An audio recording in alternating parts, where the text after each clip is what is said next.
자, 여러분 안녕하십니까? 부동산 학교는 한동균입니다. 자, 371쪽이 되겠죠? 예, 공급자 금융에 있어서 부동산 신디케이션에 대한 내용입니다. 자, 이 부동산 신디케이션한 용어는 개념만 잘 알아두시면 되겠는데, 우선은 다수죠. 다수. 이 소수가 아니라 이 다수라는 걸 염두에 두셔야 되겠고, 이 다수의 이 투자자, 이 다수의 투자자들에 있어서 개발 사업에 필요한 자금을 우리가 대는 거죠. 다수의 투자자들의 자금과 그리고 개발업자, 자, 부동산 개발 사업에 있어서는 이 개발업자가 우리가 니즈 회사일 수도 있고 건설 회사일 수도 있고 개발 회사일 수도 있습니다. 이 개발업자에서의 개발 사업에 관련된 이 전문적인 노하우, 이 전문성, 이 두 가지를 뭐 했다? 결합을 했다는 얘기죠. 두 가지를 더했다. 그래서 이 결합한, 이 두 가지를 결합한 이 투자자에 있어서의 이 집단을 부동산 신디케이션이라고 하죠. 자, 이 부동산 이 신디케이션인데, 이때 이 부동산 개발 사업에서는 이 부동산 이 개발업자 자체가 신디케이터가 되기도 한다.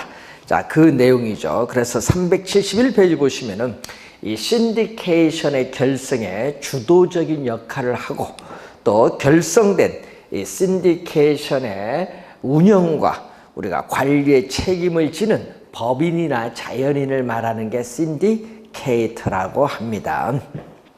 자, 이 신디케이션인데 여기서 주의해야 될 것은 이 투자자, 이 다수의 투자자들은 투자 자금 한도 내에서 이 책임을 지는 유한 책임 사원이다. 유한 책임 사원으로서 이 수동적 투자자다. 수동적. 예, 왜냐, 회사를 조직하고 경영하지 않는, 예? 그래서 우리는 수동적 투자자고, 이 개발업자는 회사를 조직하고 경영하기 때문에 책임을 무한대로 진다는 얘기죠. 무한 책임 사원을 의미한다. 자, 무한 책임 사원은 능동적 투자자다. 자, 이 능동적 투자자라는 것은 관리, 운영에 책임을 지고 있다.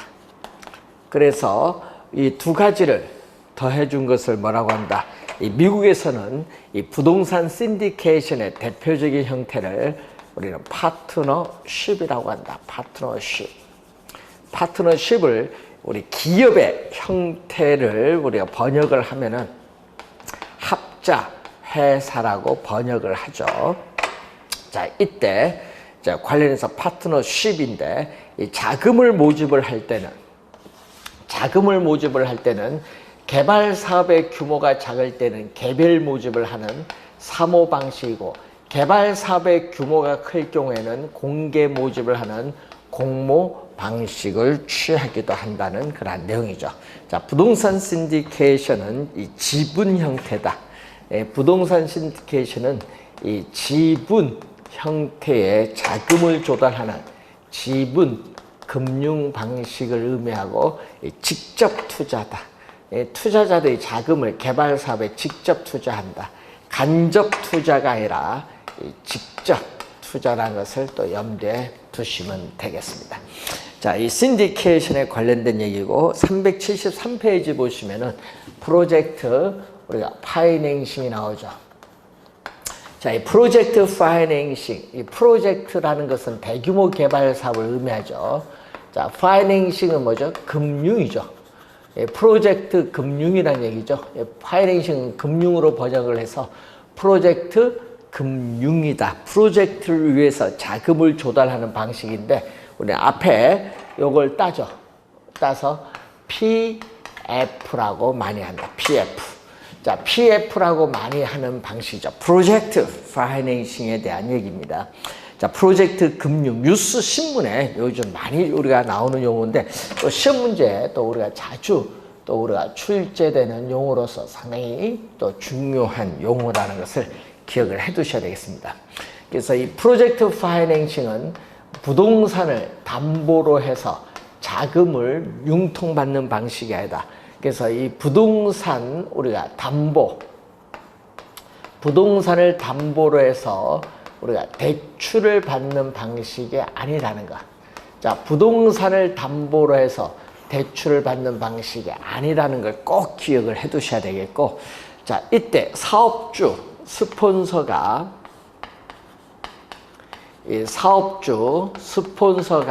이 개발 사업을 하는 데 있어서 우리 자금이 부족해요. 이미 우리가 다른 사업을 해서 자금을 조달했는데 이 특정 프로젝트 개발 사업을 위해서 자금이 부족하기 때문에 이 출자를 하겠죠.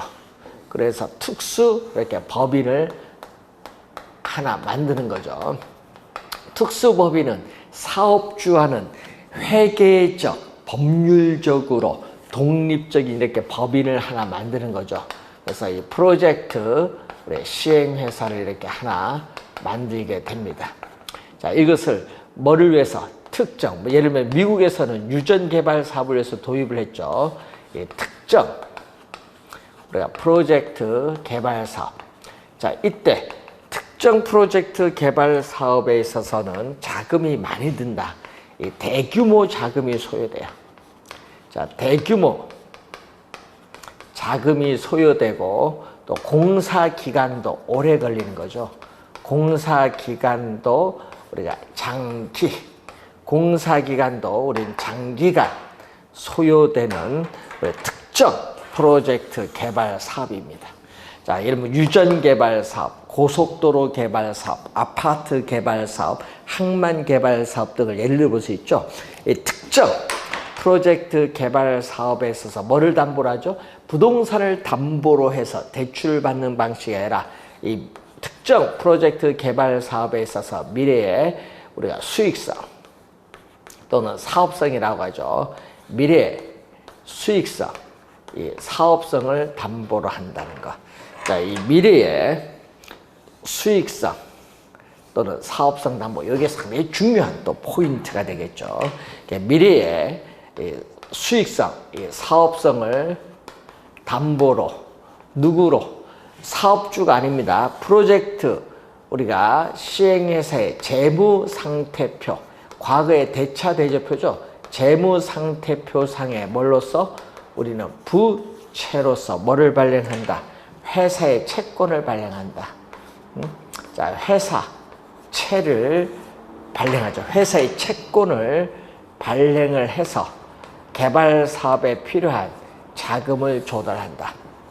자, 회사채를 발행해서 개발 사업에 필요한 자금을 조달하는데, 자, 이 인수를 한 은행이 하면 너무 우리가 위험이 높으니까 여러 은행이 이렇게 공동으로 인수를 하겠죠. A은행, B은행 이렇게 여러 은행이 대주단을 형성하면서 공동으로 인수하는데, 이 회사채를 공동으로 인수하는 전략을 우리는 신디케이션 론이라고 하죠. 론.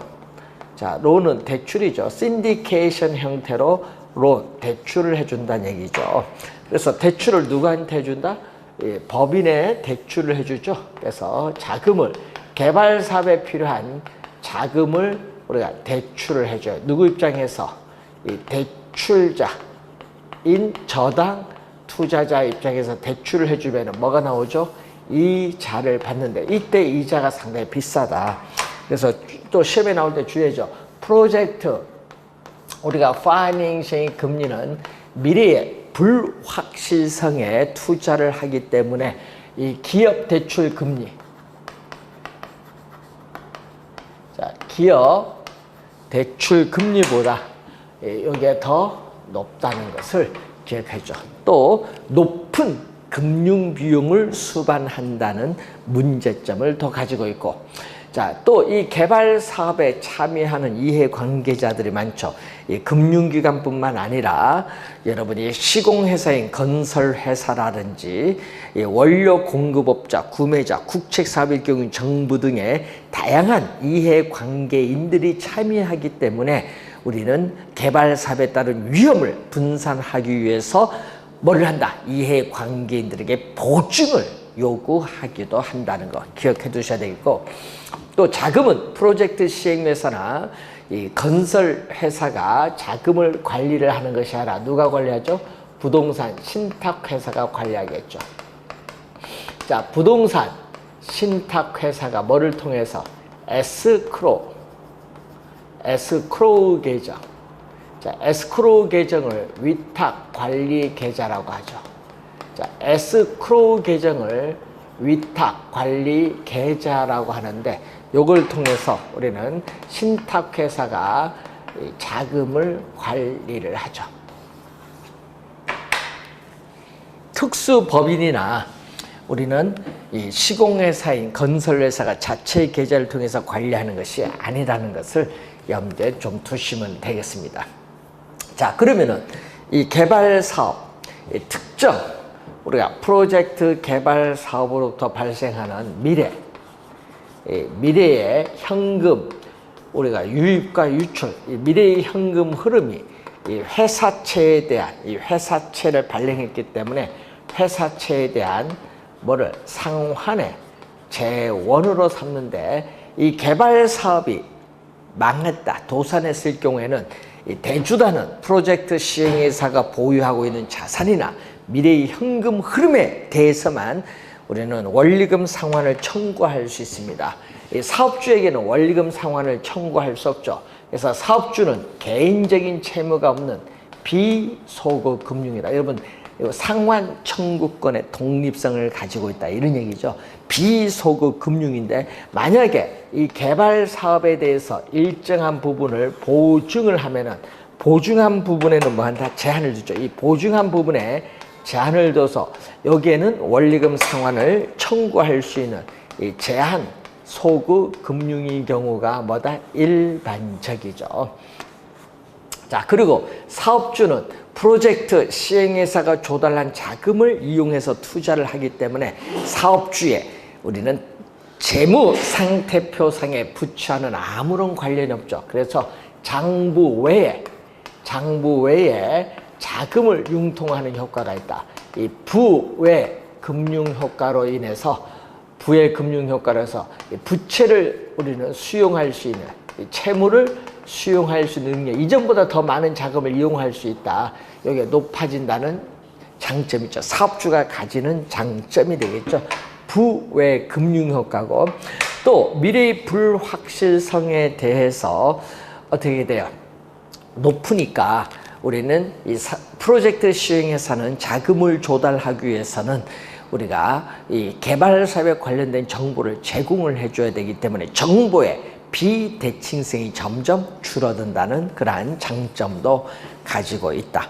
그래서 375페이지 보시면은 프로젝트 파이낸싱의 특징, 그리고 이걸 잘 확인해 두시고, 거기 맨 밑에 8번에 보시면은 일정한 요건을 갖춘 프로젝트 회사, 시행회사는 법인세 감면 혜택을 받을 수도 있고, 또 개발 사업에 필요한 장비를 리스를 한 경우에는 리스 비용은 비용으로 처리되기 때문에 또 세제상 혜택을 받을 수 있는 장점을 또 가지고 있다, 이렇게 보시면 되겠습니다.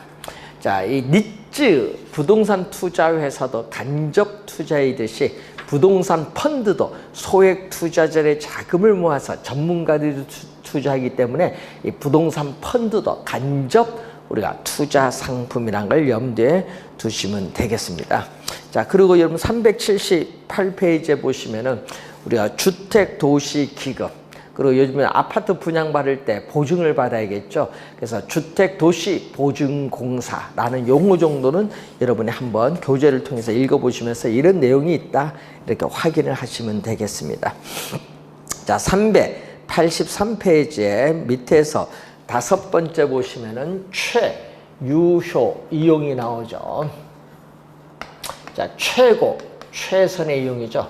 알프레드 마샬은 우리 최유효 이용을 최선의 이용으로 하죠. 자, 객관성을 가지고 있습니다. 주관성이 아니라 객관적으로 보아 양식과 통상의 이용 능력, 여러분 전문적인 능력을 가진 것이 아닙니다.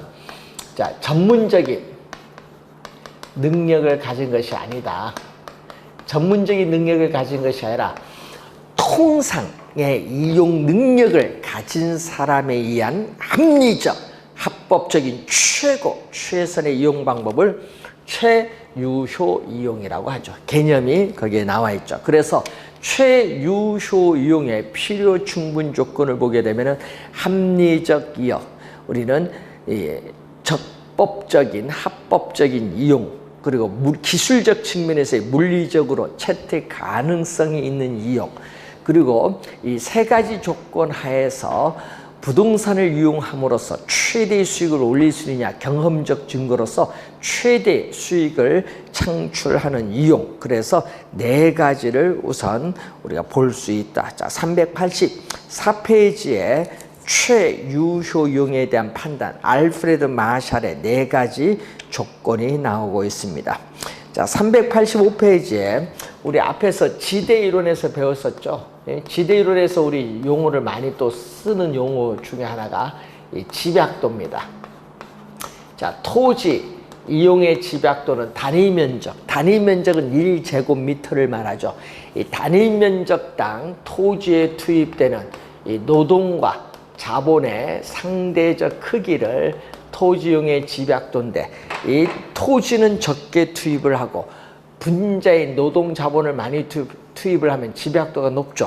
이렇게 토지 이용의 집약도가 높은 토지 이용을 집약적인 토지 이용이라고 하고, 이 토지 이용의 집약도가 낮다 그러면 조방적 토지 이용으로서 우리는 농촌에서의 비도시적 토지 이용을 말하죠. 자, 집약도라는 용어 우선 기억을 해 두시고, 토지의 특성 중 부증성의 특성에서 집약도는 우선 높게 나타나죠. 자, 이때 집약한계. 자, 이 집약한계는 이 투입되는 한계 비용.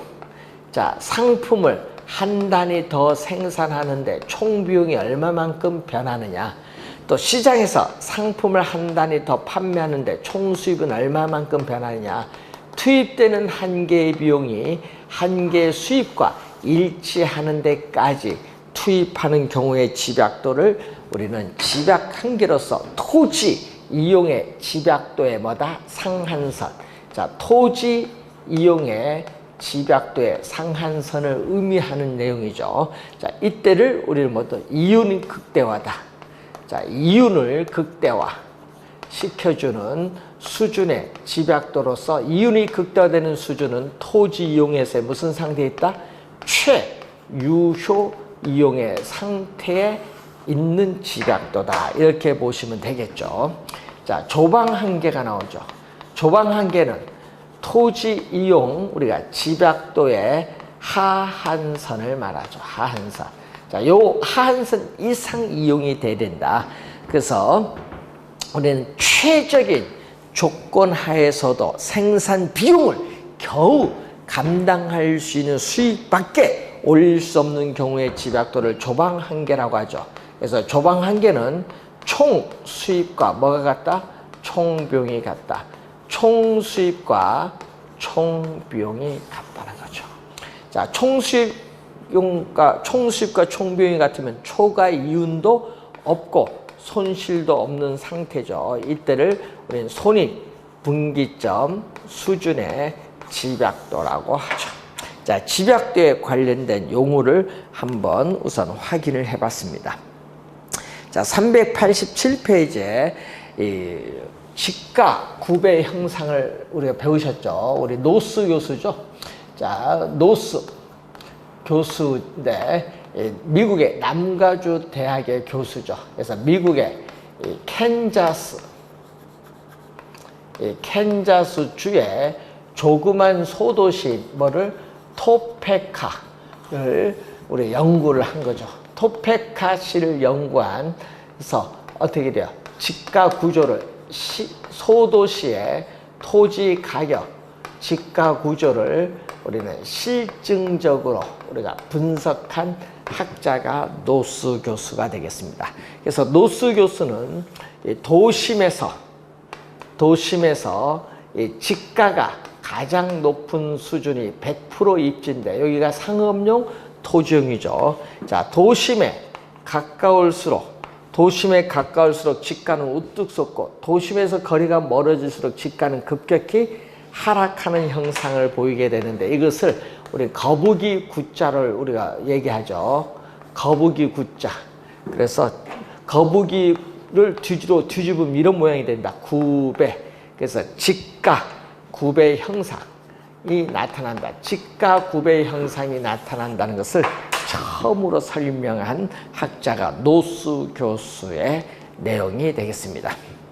자, 도시 스프롤 형상 388페이지 보시면은 자, 이 도시가 확산되는 형상을 얘기하겠죠. 스프롤. 자, 도시 스프롤은 도시가 우리가 확산되는 형상이죠. 자, 도시가 외곽으로 확산되는데 질서정연하게 확산되는 것이 아니라 무질서하고 또 계획성 있는 개발이 아니라 주먹구구식이죠. 무계획적 또 규칙성이 없는 불규칙적으로 도시의 외곽부를 향하여 평면적으로 도시가 확산되는 형상을 말하죠. 그래서 지가, 토지 가격, 지가의 수준은 지역의 특성 일반적으로는 표준적 수준 이하를 말하고 또 밀도 수준도 뭐를 의미한다? 우리는 합리적인 밀도, 우리는 밀도 수준도 이하를 말하죠. 일반적으로. 자, 그래서 이 도시가 외곽으로 확산되는 형상은 주거 지역에서뿐만 아니라 상업 지역, 공업 지역에서도 나타나는 형상을 말합니다. 그래서 토지의 최유효 이용으로부터 괴리되고 있기 때문에 나타나는 대표적인 형상이 도시 스프롤 형상인데, 그래서 이 도시 스프롤 형상의 유형을 보면은 우선 합리적 밀도 수준 이하로 인접 토지를 계속 잠식해 나가면서 외곽으로 확산되는 저밀도 연쇄개발 방식이 있고, 합리적 밀도 수준 이상으로 인접 토지를 계속 잠식해 나가면서 외곽으로 확산되는 고밀도 연쇄개발 방식이 있고, 이 자동차 전용도로인 간선도를 따라서 스프롤이 전개되는 형상도 나타나고, 이 개구리가 이렇게 뛰죠. 이렇게 개구리가 뛰는 것처럼 도시 중간중간에 빈 공지를 남기면서 교외로 확산되는 형상, 이것을 뭐라고 하죠? 개구리 뜀뛰기 개발이라고 하죠. 개구리 뜀뛰기 개발이 또 나타날 수도 있다. 스프롤의 유형이 우선 볼 수 있죠. 그래서 도시로 외곽이 확산되면서 우리가 무질서하게 나타나기 때문에 이 스프롤 형상을 방지하기 위해서는 장기적으로 계획성 있는 도시 개발을 한다든지 아니면 개발 제한구역을 지정함으로써 도시가 외곽으로 확산되는 현상을 우리가 방지할 수 있다. 그래서 도시의 무질서한 확산을 방지하기 위한 목적으로 도입된 제도가 개발 제한구역이죠. 자, 작년도에 개발 제한구역의 개념이 또 출제를 우선 한 내용이 되겠습니다. 자, 이 정도 개념 좀 우리가 기본적으로 알아두시고요. 여러분 교재 392쪽으로 가시면은 부동산 개발이 나오죠. 자, 부동산은 3차원의 공간입니다. 그래서 부동산 개발은 3차원의 공간 개발이라고 하죠. 자, 인간에게 레저 공간, 쇼핑 공간, 작업 공간, 생활 공간 등을 제공하는 것을 목적으로 토지를 개량하는 일련의 활동이 바로 우리는 부동산 개발이라고 합니다.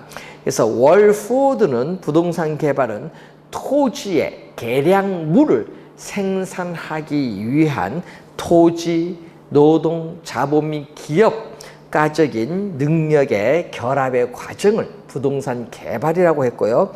그래서 이 부동산 개발은 이 사회적인 부동산에 대한 수요와 또 환경의 변화에 따르는 토지의 최유효 이용을 위한 우리가 시장의 적응 과정을 부동산 개발이라고 하는데, 자, 그래서 여러분이 여기서 부동산 개발업의 관리 및 육성에 관한 법률이 한 부동산 개발의 개념이 나오죠.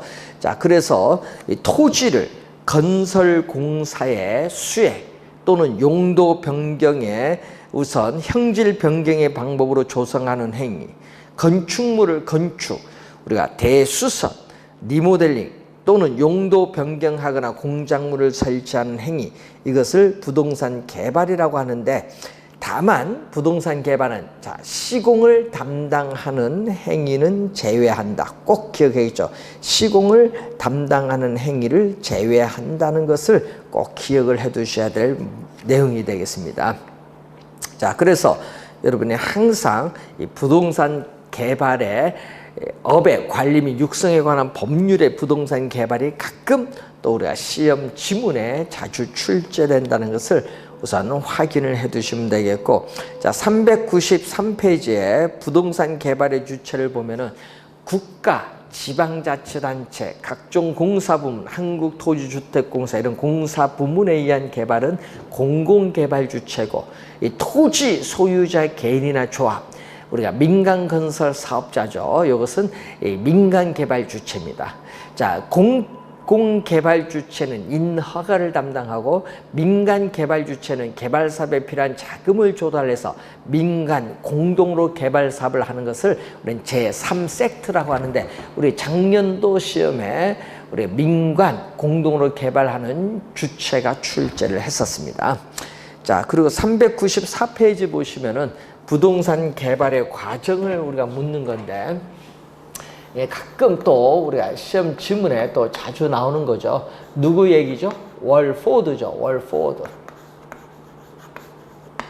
자, 월포드의 우리는 부동산 개발에 있어서의 과정에 있어서 7단계의 순서가 나오죠. 자, 여러분들 월포드의 얘기는 우리가 3가지를 배우는데 시험에 또 우리가 출제를 올해 중요합니다. 월포드의 견해는 올해 출제 가능성이 상당히 높다. 3가지를 배우는데, 먼저 우리는 개발 과정이죠. 자, 어떠한 형태의 개발을 할 것인가, 또 개발된 공간을 어디에 배치할 것인가, 우리는 구상 아이디어 단계가 나오죠. 구상 아이디어 단계가 나오는 두 번째는 개발 사업을 한다고 우리가 가정을 했을 경우에 이 개발 사업으로부터 미래에 예상되는 현금 유입과 현금 유출을 계략적으로 우리가 추계를 해서 사업성이 있는지 없는지 검토하는 게 단계를 예비적, 우리가 타당성 분석 단계인데, 여기는 우리는 계략적으로 추계를 한다. 계략. 정밀하게 하는 것이 아니라 계략적으로 추계를 한다는 거. 자, 그래서 타당성이 있으면 어떻게 돼요? 개발 사업에 필요한 적정한 부지를 모색하고 확보하는 단계죠. 부지 구입 단계가 3번째고, 4번째는 이제 또 정밀하게 분석하는 뭐죠? 타당성 분석 단계죠. 2번째, 4번째가 또 시험에 많이 나오죠. 자, 이 기술적 측면에서의 설계, 시공이 가능한가 보는 기술적 타당성 분석, 그리고 우리 법률적으로 인허가, 용도 지역 지구제에 적합한가 보는 법률적 타당성 분석, 또 수입 비용을 비교하는 경제적 타당성 분석, 3가지가 있는데 그 중에서도 경제적 타당성 분석이 가장 중요하죠. 이 타당성 분석의 결과가 비록 동일하다고 할지라도 이 개발 업체에 따라, 개발 사업에 따라 요구하는 수밀이 다를 수 있기 때문에 그 개발 사업에 우리는 채택할 수도 있고 채택하지 않을 수도 있다. 즉 개발 사업에 타당성이 있다 없다 말하기가 곤란하죠. 자, 그 지문이 또 시험에 잘 나오고, 5번째는 자금을 조달하는 무슨 단계? 우리는 금융 단계고, 6번째는 우리는 물리적 공간을 창조하는 단계로서 택지를 조성하는 건설 단계죠. 그죠? 마지막 7번째가 무슨 단계? 또 마케팅 단계죠. 개발 사업이 성공했느냐, 실패했느냐, 개발 사업이 성공했느냐, 실패했느냐 여부는 그 개발 사업의 시장성 여부에 달려있다. 이때 이 시장성이라는 것은 이 매매, 개발된 공간이 시장에서 매매 또는 임대될 수 있는 능력, 임대될 가능성, 매매 또는 임대될 가능성, 임대될 수 있는 능력이 있는지 여부를 분석하는 거죠. 자, 그래서 우리 개발된 부동산을 우리 할 때는 매도하는 경우도 있고 임대하는 경우 두 가지 경우가 있는데, 자, 개발 사업이 완공되자마자 안정적으로 임대료 수입을 확보하기 위해서는 개발 사업의 초기 단계에서부터 임대 활동이 이루어지는 것이 바람직한데, 특히 여러분 2번째, 4번째, 7번째가 시험 지문에 또 많이 출제가 되는 내용이고, 또 순서도 우리가 출제를 2번 우리가 했던 문제가 되겠습니다. 자, 개발의 과정 순서 우리가 12회 시험과 26회 시험에는 순서를 우리가 물었던 그러한 내용이다, 이렇게 보시면 되겠습니다. 자, 여러분 교재에 그래서 396페이지까지 우선 설명을 한 내용이 되겠습니다. 자, 398페이지로 가시면은 월푸드의 부동산 개발에 따른 위협, 타당성 분석에 대한 설명인데, 이것은 잠시 쉬고 설명을 하도록 하겠습니다.